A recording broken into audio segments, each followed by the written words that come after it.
Interesting reading. Kabilan பாத்தீங்கன்னா வேம்பிலியோட சண்டை போடுறதுக்காண்டி final மேட்சுக்கு கிளம்பி போய்க்கிருக்கான். அப்ப கபிலன் மேட்ச்ல கலந்துக்கிட்டா கண்டிப்பா வின் பண்ணிடுவான் அப்படிங்கறத தெரிஞ்சுக்கிட்ட யாரோ ஒருத்தர் பாத்தீங்கன்னா அவனை தலையில அடிச்சு மயக்கமடைய செஞ்சுறாங்க. பிறகு அவனை கொண்டு போய் ஒரு ரூம்குள்ள அடைச்சிறாங்க. அந்த ரூம்ல பாத்தீங்கன்னா ஒரே ஒரு கதவு தான் இருக்கு. அந்த கதவை அவன் திறக்கணும் அப்படின்னா அதுக்கு பக்கத்துல இருக்கக்கூடிய லேப்டாப்ல ஒரு கேள்வி கேட்கப்பட்டிருக்கு. அந்த கேள்விக்கு அவன் கரெக்டான ஆன்சர் சொல்லியே ஆகணும். அது என்ன கேள்வி அப்படின்னு பாத்தீங்கன்னா, it makes two people out of one, what is it? அதாவது ஒருவரில் இருந்து இரண்டு பேரை உருவாக்குகிறது அது என்ன அப்படிங்கிற இந்த ஒரு கேள்விதான். இந்த கேள்வியை பார்த்த உடனே கொஞ்சம் கூட யோசிக்காம அதற்கான ஆன்சரை டைப் பண்ணிட்டு கதவை திறந்து வெளியில போயிடுறான். அது என்ன ஆன்சர் அப்படின்னு நீங்க சொல்றீங்களான்னு பாத்துருவோம். உங்களுக்கான டைமிங் இதோ.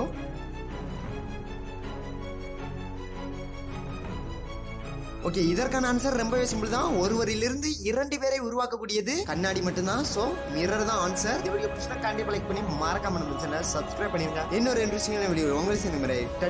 By by.